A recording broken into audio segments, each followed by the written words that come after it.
Hello and welcome to trading pickup. आप सभी लोगों को बहुत बहुत ईद मुबारक, क्योंकि कल से अपना एक नया दिन शुरू होने वाला है और नया वीक है और एक्सपायरी भी है। ये मंथ में बहुत ज़्यादा वॉलेटिलिटी है, जियो पॉलिटिकल इशूज़ है।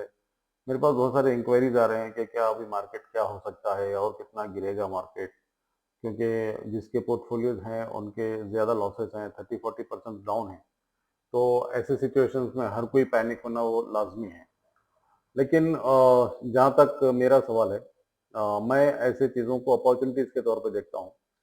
और ज़्यादा सोशल मीडिया जो फॉलो करते हैं, तो वो लोगों के लिए क्या होता है कि बहुत सारे न्यूज़ रहते हैं जो सही रहते हैं, थोड़े गलत रहते हैं, तो उसमें ज़्यादा पैनिक हो जाता है इंसान कि अभी क्या है, वर्ल्ड सिनेरियो क्या हो सकता है। Of course Jio political issues है, वार चल रही है और बहुत ही डेंजर जोन में है फिल वक्त। लेकिन उससे क्या होने वाला है? उससे ये होता है कि महंगाई बढ़ी जाएगी। महंगाई बढ़ने से बहुत सारे स्टॉक्स में और बहुत सारे बैंकिंग सेक्टर है, ऑटो सेक्टर है, ये पूरे डाउन में हो सकते हैं। और ये जो भी चीज़ हो रही है, ये हमेशा के लिए नहीं रहने वाली है। ठीक है? जब कभी भी ऐसे सिनेरियोज आते हैं मार्केट में, तो वहाँ पे एक अपॉर्चुनिटीज आती है।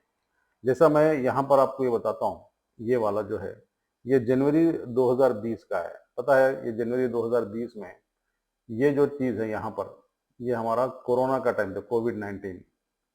ठीक है? कोविड-19 का पीरियड था, तो यहाँ पर मार्केट कितना ज़्यादा डाउन हुई थी, आप ये देखिए। देखो यहाँ पर 29 पॉइंट वो परसेंट यहाँ पर डाउन हुई थी, 29%, ऑलमोस्ट 30% के आसपास मार्केट।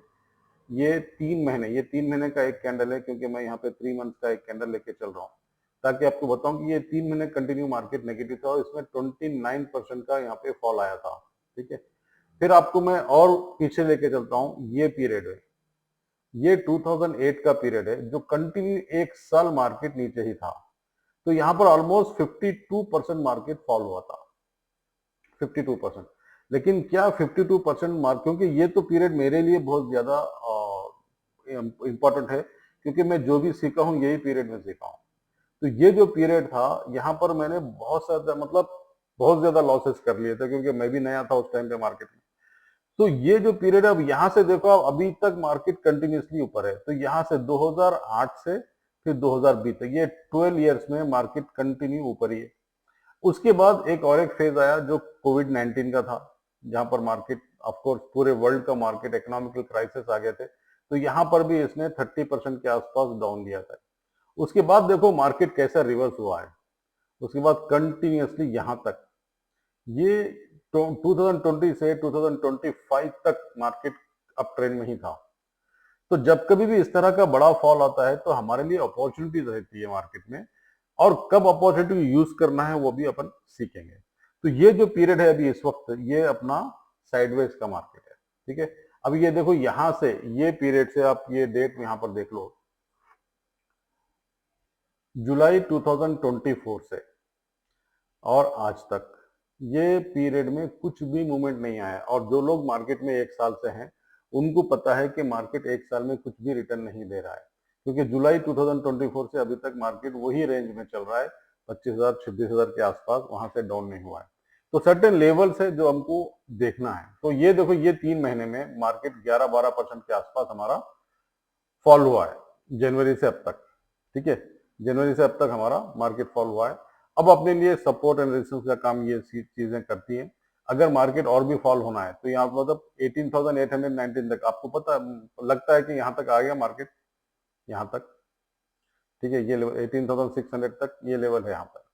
तो ये थोड़ा सा करेक्शन हो रहा है मार्केट में। हाँ, ये जो वॉर चल रहा है अभी, वॉर से डेफिनेटली एक नेगेटिव इम्पैक्ट पूरी वर्ल्ड की इकोनॉमी पे पड़ने वाला है। ठीक है?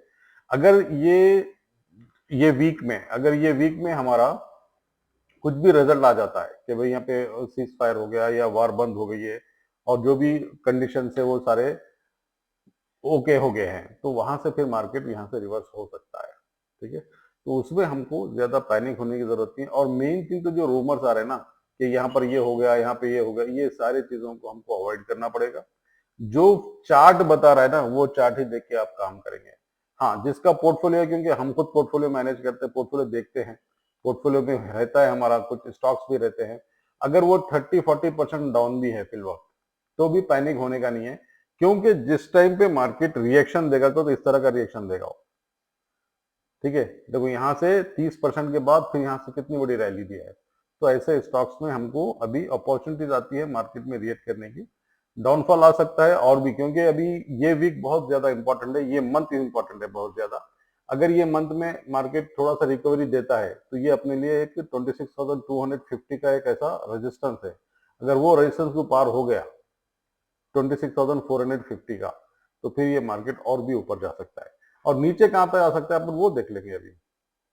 ठीक है, नीचे कहाँ तक आ सकता है, क्योंकि अभी तो नेगेटिविटी है ज्यादा मार्केट में, बहुत ज्यादा वो चल रहा है। एफआईएस डेट अपना आउटफ्लो कर रहे हैं, लेकिन उसके डबल पैसा डीआईएस डाल रहे हैं। क्यों डाल रहे हैं डीआईएस पैसा इंडियन मार्केट में अगर स्टेबल नहीं है तो? क्योंकि ये रिकवरी हो जाता है मार्केट में, जितना वो बोलते हो ना बाय ऑन डिप्स, ये वो फेज चल रहा है कि जितनी डिप आएंगे उतना बाई करने के ऑप्शंस है लोगों में। जब एफआई पैसा निकाल रहे हैं तो डीआई उससे ज्यादा पैसा मार्केट में डाल रहे हैं। रोजाना का आप वो फिगर देख सकते हैं, डीआई कितना वो कर रहे हैं, आपको तो पता है डीआई और एफआई से कैसा देखना है, वो आप लोग देख सकते हो उसमें। तो ये सारी चीजें आपको समझ में आ जाती है कि जब डीआई के पास किसका पैसा रहता है, वो तो पब्लिक का पैसा रहता है। तो वो पैसा अगर वो लोग मार्केट में डाल रहे तो कुछ सोच समझ के डाल रहे होंगे। अब ये हो गया कि मार्केट में, क्योंकि हमारा मैक्सिमम डिपेंडेंसी फॉरेन के ऊपर है, ऑयल का, ऑफ कोर्स ऑयल का बहुत मेजर रोल रहता है कोई भी मार्केट को, कोई भी कंट्री के इकोनॉमी को बढ़ने या घटने में ऑयल का बहुत ज्यादा प्रेफरेंस रहता है। तो ऑयल में हम लोगों को अभी अभी तो हमारे पास रिजर्व है, लेकिन आगे चल के अगर एस्केलेट होता है, वॉर और एक्सकेलेट होती है तो दिक्कत आएगी। जो दूसरों के साथ होगी वो अपने साथ ही होगी, तो इसमें परेशान होने की बात नहीं है। हाँ, इंट्राडे की अपॉर्चुनिटीज आपको मिलेगी, तो उसमें आप यूज कर सकते हो इंट्राडे अपॉर्चुनिटी, क्योंकि इंट्राडे अपॉर्चुनिटी में आप अभी फिल वक्त ऑप्शंस में ट्रेड कर रहे होंगे तो बहुत ज्यादा केयरफुली करो, क्योंकि इंडिया विक्स बहुत ज्यादा हाई है। जब इंडिया विक्स हाई होता है तो प्रीमियम बहुत ज्यादा होते हैं। अभी देखो एक एक लॉट आपको निफ्टी का 18,000 20,000 में आ रहा है, 15,000 तो प्रीमियम लग रहे हैं, तो विच इज वेरी डेंजरस, क्योंकि देखते देखते 2 दिन में एक्सपायरी होती है, फिर वो जीरो हो जाता है। मैक्सिमम लॉसेस यहाँ पर होते हैं, तो उसको अवॉइड करना बहुत जरूरी है। तो अभी कल देखिए, कल के मार्केट में अगर आप देखेंगे निफ्टी का, तो ये हाल है। अब ये निफ्टी का यहाँ से एक ये लो लेवल है 22,920 का, अगर ये ब्रेक हो जाता है तो 22,760 ये अपना एक वो है। पैनिक सेलिंग कहां पर आ सकती है, जब ये सपोर्ट अगर आपको टूट जाता है, ये वाला ये सपोर्ट टूटता है तो फिर मार्केट ये एक लेवल मिल गया है जो 21,900 यानी 22,000 के आसपास मार्केट आ सकता है अगर ये ले, क्योंकि ये मार्केट इतना ज्यादा तो अभी यहाँ से यहाँ तक कितने परसेंट हो गया पता है? अगर आज से हम देखेंगे यहाँ से और यहाँ तक, तो और 4-5% के आसपास मार्केट का डाउनफॉल पॉसिबल है। लेकिन ये एक इंपॉर्टेंट सपोर्ट है 22,950 का, 22,950 का, 22,950 ये अगर हम करते हैं तो ये अपने लिए एक बहुत ज्यादा सपोर्ट मिल जाए 22,950। ठीक है, ये एक इंपॉर्टेंट सपोर्ट है। अगर कल मार्केट ये लेवल पे भी आ जाती है तो वहां पर आप देखना कि कोई रिवर्सल आ रहा है क्या, कोई बुलिश कैंडल फॉर्म हो रहा है। अगर वो है नॉर्मल टाइप है तो फिर आप वहां से ट्रेड करना शुरू करो, और इंट्राडे ही ज्यादा करो, क्योंकि इंट्राडे में अपॉर्चुनिटीज मिलती है तो इंट्राडे करो, वरना अगर पोजीशन में अभी फिल अप नहीं करना है, क्योंकि मार्केट पोजीशन मार्केट के लिए नहीं है। एवरेजिंग कर सकते हैं, नीचे जैसे जैसे आता है बाई ऑन डिप्स कर सकते हो, लेकिन ये एक इंपॉर्टेंट सपोर्ट है 22,750 का, और ये एक है 22,950 का। ये दोनों अगर यहाँ से मार्केट रिवर्स होता है तो बहुत अच्छा रिवर्स मिलेगा आपको, क्योंकि मार्केट ऑलरेडी करेक्ट हो चुका है। देखो ये डेट क्या है, February 3, 3 फरवरी से और अब तक मार्केट ने 10% के 2,780 पॉइंट निफ्टी का कम हुआ, तो उसमें तो डेफिनेटली पोर्टफोलियो तो कम होगा ही ना। तो ये है आपके, इसके हिसाब से आप ट्रेड कर सकते हो। और प्लस कल अगर मार्केट में ओपनिंग करना है तो आप 5 मिनट का टाइम फ्रेम देख कर ट्रेड करो, और 5 मिनट के टाइम फ्रेम में आपको ये दोनों तीनों लाइन आप लगा लो यहाँ पर 22,950 के, 22,760 के। तो ये लाइंस लगाने के बाद अगर यहाँ से कुछ रिवर्सल आपको मिल रहा है तो आप वहां पे ट्रेड करना शुरू करो, लेकिन बी केयरफुल, ऑप्शन ट्रेडिंग बहुत ज्यादा रिस्की हो गया, क्योंकि इंडिया विक्स अभी 22 के आसपास है। इंडिया विक्स अभी 22 के आसपास, ये 22 यानी 23 के आसपास हो गया। तो 23 का मतलब बहुत ज़्यादा वो है, आप उसके हिसाब से देखो मार्केट में कितनी प्रोबेबिलिटी हो सकती है, क्योंकि जब तक आपको चार्ट रीडिंग समझ में आ जाएगी ना, तो आप वहां से अच्छी तरह से ट्रेड कर सकते हो। ठीक है, तो ये एक अच्छी अपॉर्चुनिटी रहेगी। जब मार्केट यहाँ से आके फिर रिवर्स होती है, तो वहां पर आप देख लेना मार्केट की किस तरह से रिएक्शन हो रहा है। बाकी दूसरा कोई फेक रूमर्स पे, कोई चीज पे आप ध्यान मत दो। जितना हो सके इसी को फॉलो करो। अगर हो सके तो ये मंथ में ट्रेड ही मत करो, अप्रैल से ट्रेड करो, शुरू शुरू करो। क्योंकि मेरा ऐसा एक्सपेक्टेशन है कि अभी एक 3-4 दिन के अलावा मार्केट ये वार तो चलेगा नहीं ज्यादा दिन, क्योंकि इतने ज्यादा लॉसेस हो रहे हैं दोनों तरफ भी, तो उतने लॉसेस को बर्दाश्त करना भी हर एक कंट्री के लिए पॉसिबल नहीं है। फिर भी अब बोल नहीं सकते क्या हो सकता है, क्योंकि एंड ऑफ द डे खाली दोनों कंट्री के ऊपर ही डिपेंड नहीं है, ये पूरा वर्ल्ड डिपेंड है इन दोनों के ऊपर। पूरे वर्ल्ड में इकोनॉमिकल क्राइसिस आ सकते हैं, तो हर कोई ये नहीं चाहेगा कि इतने बड़े क्राइसिस से कोई गुजरे।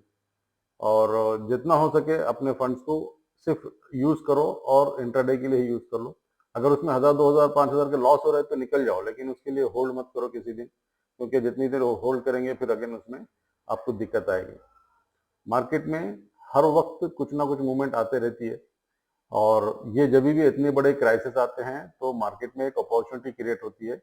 और बहुत सारे प्राइसेस ऐसे हैं, अभी 52 वीक के लो के नीचे भी आ गए हैं। तो ये एक अपॉर्चुनिटी, कोई कंपनी बंद नहीं होती, कोई कंपनी को, अगर मैं ये देखो 1 साल का एक टाइम फ्रेम में लगा के चलता हूँ, 1 साल का, तो आप देखो यहाँ पर, ये देखो ये दिसंबर है, ये है 2014। 2014 तो पता है जहां से ये गवर्नमेंट आई है, ठीक है। और यहाँ 2009, ये 2008 में देखो 51% मार्केट डाउन हुआ।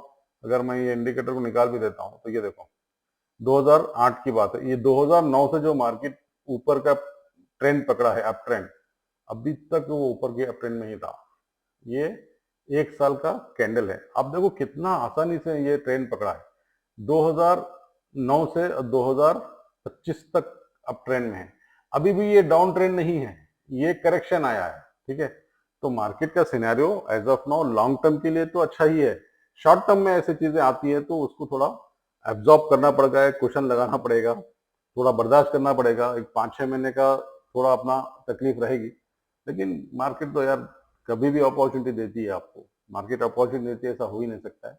अभी देखो ना, यूजुअली क्या होता है, जब इस तरह का इक्विटी मार्केट क्रैश होता है तो गोल्ड में ज्यादा मूवमेंट आता है, लेकिन आपके तो गोल्ड में भी मूवमेंट नहीं है, क्योंकि गोल्ड भी अपनी एक रैली कंप्लीट कर चुका है। गोल्ड को एक सेफ हेवन बोलते थे, वो भी नहीं रहा अभी। तो ओवरऑल पूरे वर्ल्ड में पैनिक चल रहा है, तो जो वर्ल्ड में हो रहा है वो अपने साथ होगा, तो उतनी ज्यादा परेशान होने की जरूरत नहीं है। और मेन सबसे ज्यादा डिस्टर्बेंस क्या है मालूम? Social media. अगर आप जितना सोशल मीडिया से दूर रहेंगे उतना आपके लिए अच्छा है। ठीक है, बाकी फिर और एक कल वीडियो बनाऊंगा, उसके बाद फिर आप कंटिन्यू देखते रहो वीडियोस को और ट्रेडिंग करते रहो। ट्रेडिंग से बहुत कुछ मिल सकता है, लेकिन इतना है कि ज्यादा कैपिटल यूज मत करो, लिमिटेड कैपिटल यूज करके ट्रेडिंग करो। ठीक है, थैंक यू वेरी मच।